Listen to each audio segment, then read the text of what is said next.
Halo semuanya, perkenalkan saya Vesa Shishiva. Saya adalah dosen Sistem Informasi. Di sini saya akan menjelaskan mengenai siakat yang akan kita pakai gunakan saat perkuliahan. Nah, di sini pada saat mengaksesnya kita cukup bisa mengakses mengisi ya dengan akademik.unsia.ac.id, kemudian kita isi email ataupun akun pengguna yang sudah diberikan oleh akademik dan juga password yang sudah diberikan. Kemudian kita login. Oke, di sini ada verifikasi email.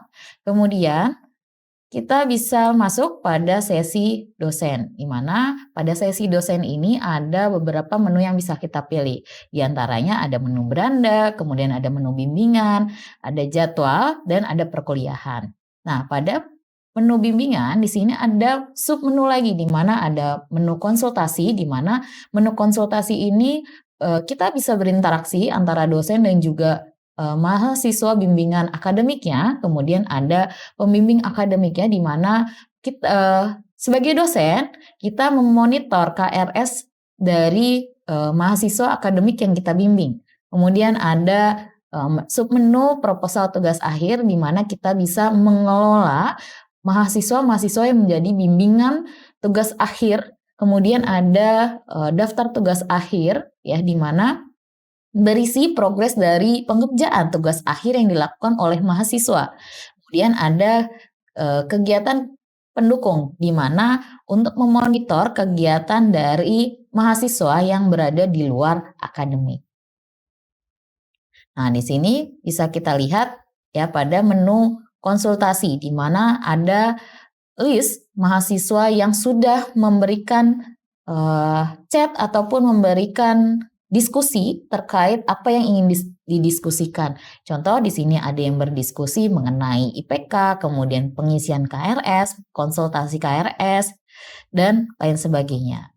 Kemudian di pembimbing akademik. Nah, di sini kita bisa lihat nama-nama mahasiswa yang menjadi bimbingan akademik setiap dosen. Kemudian pada proposal tugas akhir ya di sini karena masih kosong karena belum ada mahasiswa yang mengambil tugas akhir. Kemudian pada menu jadwal. Nah, pada menu jadwal ini ada 3 submenu. Di antaranya ada kalender akademik di mana daftar kegiatan akademik ini akan ditampilkan pada kalender akademik. Ya, kemudian nah, seperti ini, ada kalender dan juga ada di mana hari kuliah dan ada hari libur. Kemudian ada jadwal minggu, ya. Jadwal minggu ini yang artinya jadwal yang kita lakukan selama 1 minggu ini atau 1 minggu ke depan. Nah, di sini bisa terlihat ya, karena di sini pada minggu ini tidak ada jadwal, kita bisa lihat jadwal mengajar selama 1 semester pada menu jadwal mengajar. Nah, begitu juga ada jadwal perkuliahan. Nah, di sini di mana setiap sesi dari mata kuliah ditampilkan, ya baik yang sudah dilakukan penutupan sesi ataupun yang masih terbuka. Kemudian setelah di jadwal minggu ini ada jadwal semester ini, di mana kegiatan yang dilakukan oleh dosen, gitu ya, ataupun selama sesi perkuliahan.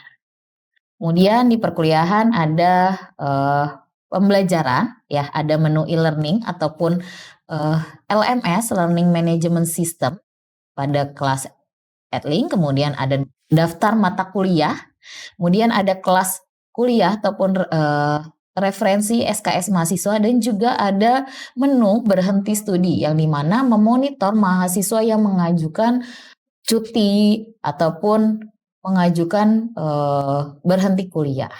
Nah, di sini di dalam e-learning kita bisa memilih ya ada yang namanya kelas Edlink.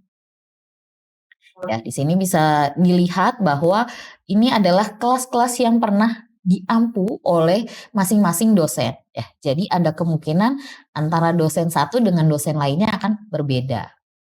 Oke, kita lanjut pada learning management system. Nah, learning management system ini adalah wadah untuk interaksi antara dosen dengan mahasiswa. Nah, di mana pada LMS ini, ya LMS yang kami gunakan, ini ada 4 menu di mana ada beranda, kemudian ada ruang kelas, ada obrolan, dan ada jelajah. Nah, di sini kalau di beranda ini berisi interaksi antara dosen dan mahasiswa di seluruh kelas yang diampu oleh dosen tersebut. Nah, ini di kelas saya ya, dari seluruh mata kuliah yang saya ampu, di mana juga ada interaksinya. Ya, kemudian juga selain itu pada menu beranda ini itu dapat dilihat dari semester yang sebelum-sebelumnya yang sudah diampu oleh dosen masing-masing. Nah, di dalam beranda ini kita bisa men-share ya seperti materi, tugas, kemudian video conference, kemudian ada video interaktif, ada kuis, ada survei, ada info, dan kita bisa menyeting jadwal acara ya di dalam LMS supaya mengingatkan teman-teman dari mahasiswa. Nah, selanjutnya pada menu ruang kelas di sini kita bisa memilih di mana kelas akademik dan ada kelas umum. Ya, kelas umum ini biasanya disediakan oleh penyelenggara lain. Nah, di sini pada menu akademik, ruang kelas akademik ini adalah list dari mata kuliah yang sedang Bapak Ibu dosen ampu, ya. Nah, di sini saya mengampu beberapa mata kuliah ya yang bisa dilihat dari jumlah peserta, kemudian jadwal yang dilaksanakannya mata kuliah tersebut. Nah, di sini juga disediakan menu di mana kita bisa memilih semester yang berjalan atau semester yang mungkin akan berjalan gitu ya. Kemudian kita bisa menerapkannya. Nah, kemudian di salah satu kelas kita bisa men-setting apa yang akan kita share kepada mahasiswa. Nah, di sini selain ruang kelas ini ada menu yang namanya obrolan atau mungkin diskusi ya. Nah, di sini obrolan ini adalah interaksi antara dosen dengan mahasiswa secara langsung seperti chatting menggunakan aplikasi lainnya. Nah, di sini bisa dilihat ada beberapa mahasiswa yang mengirimkan chat melalui menu obrolan. Nah, kemudian menu jelajah ini bisa kita lihat bahwa ada beberapa kelas yang bisa kita ikuti ya untuk Bapak Ibu dosen dan juga kita mengambil referensi dari sana. Nah, selanjutnya pada ruang kelas, di sini saya contohkan ada pada mata kuliah analisis proses bisnis. Di sini pada mata kuliah ini bisa dilihat ada tampilan di mana ada judul mata kuliah, kemudian ada kode kelasnya, ada siapa yang mengajar, jumlah dari peserta ataupun mahasiswanya, kemudian ada periode akademiknya. Nah, pada kelas ini kita bisa men-share secara langsung ya seperti materi, tugas, Vicon ataupun video conference, kemudian video interaktif, kuis ya dan survei. Kemudian juga kita bisa memberikan informasi gitu ya, tapi tidak berupa materi. Kemudian juga kita bisa membuat jadwal acara. Nah, selanjutnya pada menu kelas analisis proses bisnis ini ada beberapa menu yang disediakan untuk para dosen, ya, di mana ada menu informasi kelas, kemudian ada menu diskusi, ya, kemudian ada menu sesi pembelajaran, ada menu tugas, ada menu kuis, video interaktif, berkas, pengajar dan anggota, ya, kemudian kelompok, laporan, dan ada student engagement score atau SIS. Nah, di sini pada tampilan informasi kelas ya sama seperti bagian header berisi nama mata kuliah, kemudian kode kelas, kemudian tipe kelas dan deskripsi dari kelas tersebut. Kemudian di kolom diskusi ini adalah di mana interaksi antara dosen dengan mahasiswa, gitu ya, yang artinya dosen bisa memberikan informasi ataupun materi, gitu ya, ataupun tugas yang nantinya bisa di komentar ataupun didiskusikan oleh mahasiswa di dalam kolom diskusi tersebut. Kemudian pada sesi pembelajaran, di sini adalah list dari sesi yang kita buka selama satu mata kuliah, ya. Nah, di sini ada 1 sampai 16 sesi. Gitu. Nah, di dalam sesi ini kita bisa memasukkan materi, tugas, kuis, video conference, video interaktif, gitu ya, maupun jadwal yang diinginkan. Kemudian di menu tugas. Nah, di menu tugas ini adalah untuk melihat dari tugas-tugas yang kita berikan kepada mahasiswa, seperti contohnya ada tugas 1 ataupun tugas 2, kemudian ada UTS, ada UAS gitu ya. Kita bisa langsung melihat pada menu tugas. Kemudian di sesi kuis. Nah, di sini karena belum ada kuis ya, nanti kita akan mencoba bersama-sama. Kemudian ada video interaktif, ada berkas. Di sini berkas dokumen apa saja yang sudah kita berikan kepada mahasiswa atau kita share kepada mahasiswa.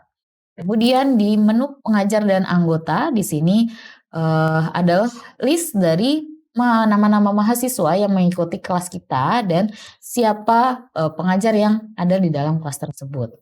Selanjutnya ada menu kelompok. Nah, di sini bisa kita membuat kelompok secara random ataupun secara acak gitu ya, berdasarkan dengan jumlah kelompok yang kita inginkan ataupun berdasarkan jumlah anggota yang kita inginkan.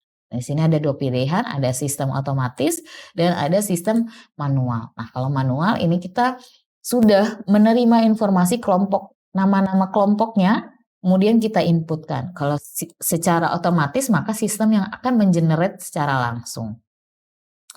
Kemudian di sini ada laporan. Nah, laporan ini adalah rincian dari aktivitas ataupun rekaman dari aktivitas mahasiswa yang dilakukan selama 1 semester ataupun selama beberapa sesi. Ya, di sini bisa dilihat ada sesi 1 ya, kemudian ada sesi 2, 3, 4 dan seterusnya sampai sesi 16. Atau sesi UAS. Nah, selanjutnya kita akan mencoba di salah satu sesi kita akan buat men-share materi ya. Di sini kita bisa buat bahan, kemudian kita pilih kita mau share materi, kuis, tugas ataupun video interaktif ataupun video conference ya. Nah, kalau kita klik tambahkan, di sini akan terlihat ya, kita memberi judul materinya apa, kemudian kapan akan kita bagikan kepada mahasiswa. Dan juga kita bisa mencantumkan file materi yang akan kita berikan maupun video yang berkaitan dengan materi yang akan kita berikan. Kemudian kita berikan catatan untuk mahasiswa untuk mempelajari materi apa yang diberikan, mungkin juga diberikan sesi untuk mereka berdiskusi di dalamnya. Dan juga ini pada materi ya kita bisa men-setting jadwal kapan akan di-share kepada mahasiswa. Oke, selanjutnya ada menu kuis. Nah, pada saat membuat bahan kuis ini, kita tinggal klik aja. Nah, di sini ada judul kuisnya apa, kemudian kapan kita akan membagikan kepada mahasiswa, kemudian apakah mahasiswa soal yang kita berikan kepada mahasiswa itu diberikan bobot secara otomatis atau soal kita bisa men-settingnya, kemudian ada batas nilai atau tidak ya, kemudian ada durasi pengerjaan. Nah, durasi pengerjaan ini supaya bisa melihat kemampuan mahasiswa apakah belajar dengan baik atau tidak itu ya. Kemudian kita juga bisa melakukan pengaturan ya, apakah kuis bisa dilakukan pengulangan atau melakukan kuis secara berulang ya, meskipun sudah dilakukan. Kemudian pengerjaan batas waktu ya, apakah kita membuka kuis ini sampai sesi terakhir ataukah hanya 1 sesi saja. Kemudian ada proctoring di mana di sini kamera dari mahasiswa itu akan menyala dan mendeteksi apakah dia melakukan kecurangan atau tidak. Nah, jika di dalam ketika kita menyalakan proctoring, ya, kemudian mahasiswa mengakses kuis yang kita berikan, kemudian ternyata terdeteksi ada 2 wajah atau ada 2 gerakan di dalam kamera, maka ada terindikasi kecurangan di dalam pengerjaan kuis. Nah, kemudian ada tampilan laporan kepada peserta setelah kuis selesai. Apakah ini dinyalakan atau tidak, atau ditampilkan atau tidak gitu ya. Jadi mahasiswa bisa melihat nilai akhirnya, apakah dia lulus pada kuis tersebut atau tidak. Kemudian ada bagian acak pertanyaan, di mana pertanyaan-pertanyaan yang kita berikan kepada mahasiswa itu akan berbeda nomornya ya, atau diacak, kemudian ataukah tidak diacak ya, antara mahasiswa satu dengan mahasiswa lainnya itu sama. Kemudian kita bisa mengatur pertanyaan ya, di mana di sini bisa kita isi ya pertanyaannya apa, kemudian jawabannya apa. Nah, di sini untuk kuis pilihannya adalah pilihan ganda. Jadi bisa memilih dari A, B, C atau A, B, C, D ataupun A, B, C, D, E, F gitu ya. Bisa pilihan ganda. Gitu. Nah, kalau mau ke soal berikutnya kita bisa tambah pertanyaannya. Kemudian atau kita bisa mengimport pertanyaan dan jawaban yang telah kita buat. Gitu ya, di sini ada menunya. Nah, selanjutnya di sini kita bisa memberikan tugas kepada mahasiswa, gitu ya, baik tugas esai ataupun membuat tugas video, gitu ya. Nah, di sini kita klik menu tugas, kita tambahkan, kemudian kita berikan judul tugasnya, kemudian kita men-setting kapan tugas akan dibagikan dan memberikan batas waktu penyerahan. Kemudian kita bisa memberikan tugasnya bisa melalui dokumen ataupun melalui gambar ya, ataupun kita bisa mendeskripsikannya secara langsung pada bagian catatan. Kemudian simpan dan nanti mahasiswa akan melihat gitu ya tugas dari yang sudah diberi. Contoh untuk tugas yang sudah dikerjakan oleh mahasiswa itu ada seperti ini. Di sini di menu tugas ya. Di sini adalah list dari mata kuliah ataupun list dari mahasiswa yang telah menyerahkan tugas yang diberikan. Nah, ini ada beberapa mahasiswa gitu ya, tinggal di scroll maka akan muncul berapa jumlah mahasiswa. Pada menu tugas ini kita bisa mendownload ya dokumen yang diberikan oleh setiap mahasiswa. Jadi kita tidak perlu lagi membuka satu persatu di dalam menilai mahasiswa. Nah, ini tinggal klik aja ya unduh semua, maka file-file yang diberikan oleh mahasiswa itu akan terdownload dalam satu format zip. Kemudian pada menu tugas ini ya, ini juga bisa dapat diekspor ke Excel.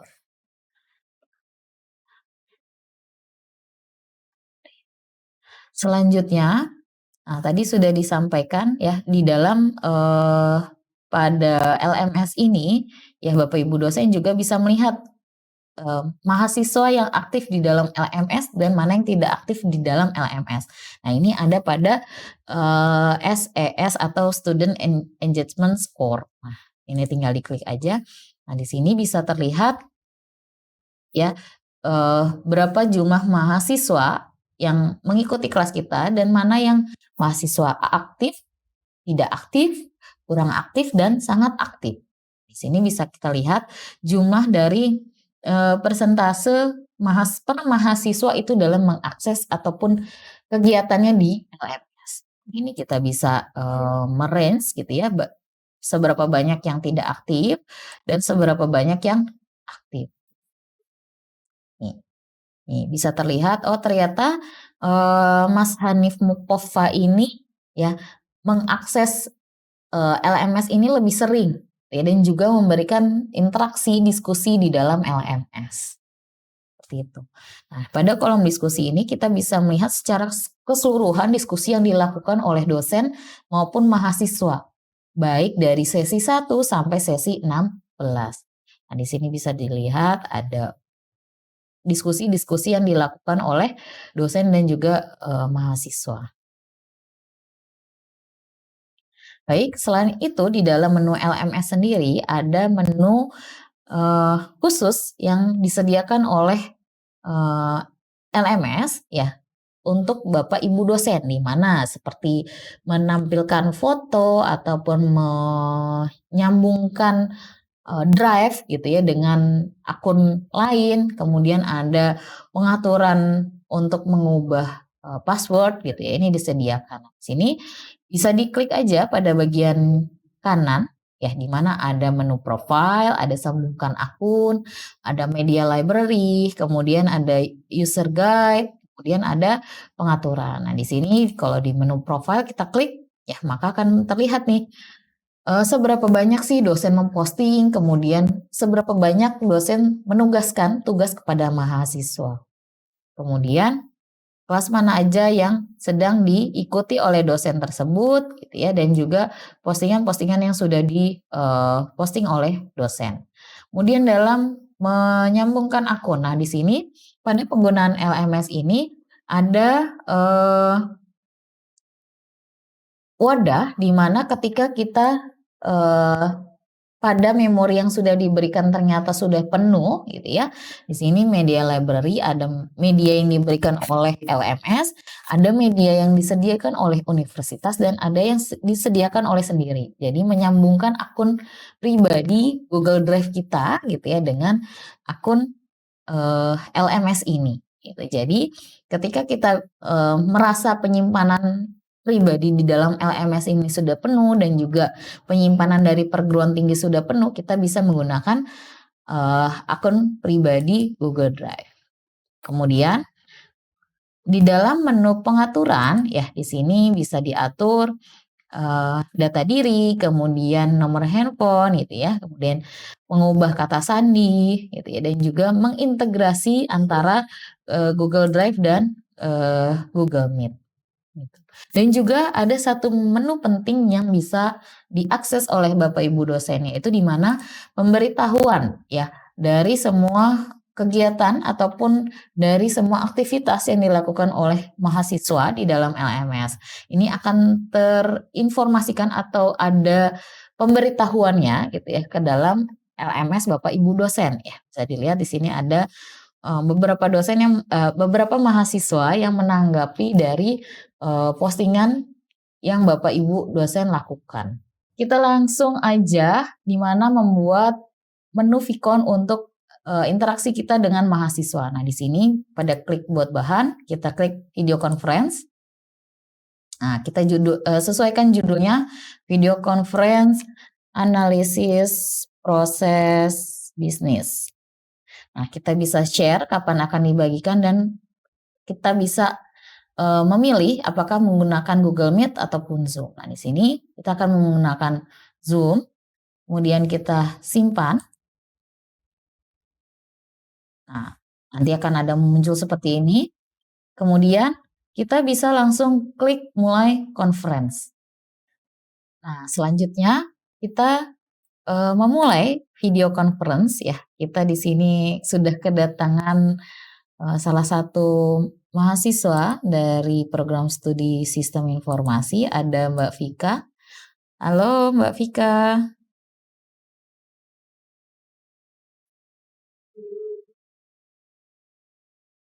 Oke, baik. Nah, jadi kita di sini bisa interaksi dengan mahasiswa juga. Di sini ada Mbak Vika, kemudian ada teman-teman yang lainnya yang nanti akan eh, hadir di dalam Zoom. Baik, begitu saja apa yang bisa diinformasikan ataupun disampaikan. Oke, selanjutnya, nah di sini ketika kita memberikan tugas kepada mahasiswa, ya di mana di sini tugas nilai sudah kita berikan. Nah, kita bisa menariknya ke dalam siakat tanpa menulis satu persatu. Sini ini adalah kelas analisa proses bisnis, di mana kita bisa memilih pada siakat, ya kita bisa memilih pada jadwal, menu jadwal, kemudian di jadwal minggu ini, ya kemudian kita menggesernya ke menu jadwal mengajar. Nanti ada list mata kuliahnya. Sini bisa kita pilih mata kuliah yang ingin kita masukkan nilainya. Kita ambil contoh di sini adalah mata kuliah analisis proses bisnis dari SI 201. Di sini ada menu, ada detail kelas, ada dosen mengajar, peserta gitu ya, dan sampai tugas kuliah. Pada menu ini dalam memberikan nilai, kita bisa ke menu nilai perkuliahan, ya, kemudian kita bisa melakukan aksi di mana tarik nilai. Oke, selanjutnya, nah ketika kita menarik nilai dari LMS ke Siakat, ya kita cukup masuk ke kelas yang kita ingin tarik nilainya, kemudian pilih ke menu nilai perkuliahan, ya kemudian, nah nanti di samping kanan atas ada menu aksi, di sini bisa ditarik ya nilai yang ingin Bapak Ibu tarik nilainya. Kemudian pilih mana yang mau ditarik, ya. Kemudian dipilih wadah yang ingin dimasukkan, mungkin di UTS, di tugas, ataupun di UAS. Baru klik oke. Oke, nah ini nilai yang sudah dimasukkan ataupun di-input ya berdasarkan masing-masing nama mahasiswa. Ya, nah nilai ini kita bisa langsung menguncinya yaitu dengan memperlihatkan nilai. Ya, kalau misalkan memperlihatkan nilai berarti mahasiswa bisa melihat nilai yang kita berikan. Kalau kita sembunyikan nilai maka mahasiswa tidak dapat melihat nilai yang kita berikan. Baik, sampai sini untuk penjelasan mengenai penggunaan dari Siakat dan LMS dari sisi dosen. Terima kasih, sampai jumpa.